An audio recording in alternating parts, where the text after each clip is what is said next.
Alright, so in this video we're going to talk about related rates. Okay, so often when variables are related, when variables share a relationship, changing one of the variables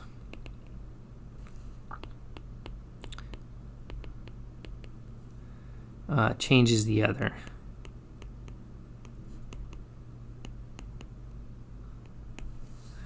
So suppose we want to quantify that change.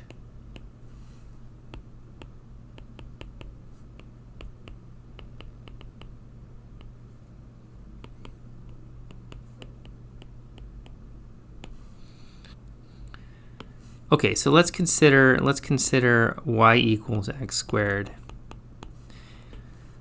And suppose x is increasing at a rate 1 unit per second. How fast is y changing?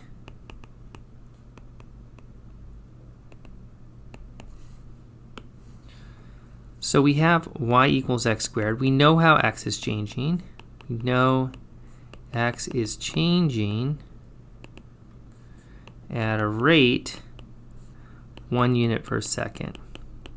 We could represent this with the derivative. We could say dx dt is 1 unit per second. And we want to find how y is changing. It's going to change because x is changing, and it's the square of x. So we want to find, more specifically, dy dt, how y is changing with respect to time. And the way we do this is we differentiate this relationship. We take this relationship and we take the time derivative of both sides. If we take the derivative of y with respect to time, we get dy dt. And if we take the derivative of x squared with respect to time, well, you should think of x as a function of t. So this is a chain rule situation. We have a function of t being squared. So the derivative is going to be 2 times that function of t, 2 times the inside function, times the derivative of the inside. And you can see that the change in y over time depends both on the location x and the rate at which x changes. You can see this graphically because how fast y changes depends on where you're at. If you're close to 0, close to the origin, and you change x a little bit, you go up a little bit in y. If you're getting further from the origin, if you change x a little bit, you go up a little more in y. And if you're far from the x-axis, you're going to get a big change in y. So we need to modify our question. So let's say, let's find the rate of change in y when x is changing at a rate of 1 unit per second and x is 2 units. Okay, and now we can figure out how y is changing. We put in our 2 units for x, we put in our 1 unit per second for dx dt, and we get 4 units squared per second. And it makes sense that it would be units squared because if x is in units, then y is going to be in units squared. All right. All right, let's do another example. So suppose the supply curve is given by this function p of x equals 50 plus 2 times the square root of 2x plus 500. Okay, and the question is, how much should you increase the price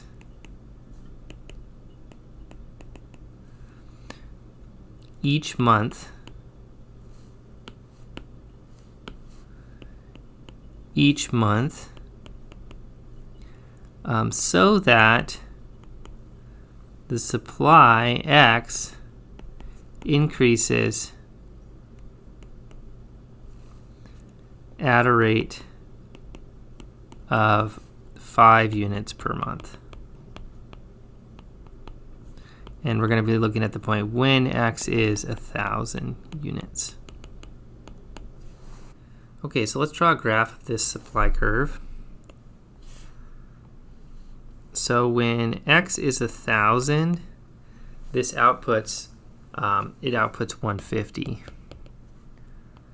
And when X is 0, it outputs around 100. It's like 94.7. So maybe around 95 is a better estimate. So 95, approximately 95 at 0.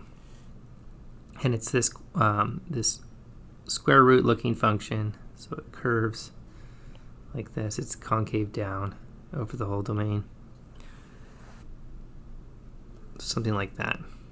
Okay, so what we want to ask, what we're trying to ask here is if we want the increase in units to be 5 units per month, 5 units per month, what's the corresponding increase in price? Price increase per month. That corresponds to that.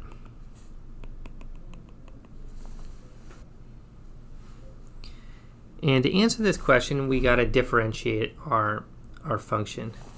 So we'll have p equals 50 plus 2x plus 500 to the 1/2, rewriting this so I can differentiate. And if I take the time derivative of the left, I'll get dp dt equals time derivative of the right, 0 plus 2, the 1/2 comes down, we get 2x plus 500 inside, to the negative 1/2. That's the power rule applied to the square root function. And then times 2 dx dt. The derivative of 2x is 2 dx dt. And now we have a relationship between the rates. We knew how p related to x. Now we know how dp dt relates to dx dt.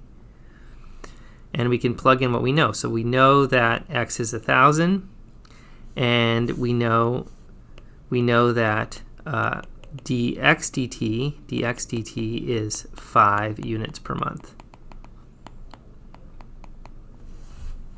So we're going to get dp dt at this instant is going to be 2 times 1/2, so those cancel. Cross that out, 2 times 1/2 cancels.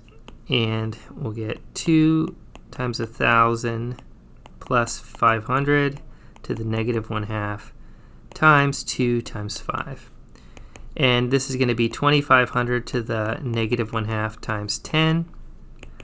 2,500 to the negative 1/2 is 1 over 50. So we get 1 over 50 times 10, which is 0.2. And this is dollars per month. So if we want to increase our supply by 5 units per month, we want that rate of increase in our supply, we should increase our price by $0.2 per month, or 20 cents per month. All right, I hope you found this video useful.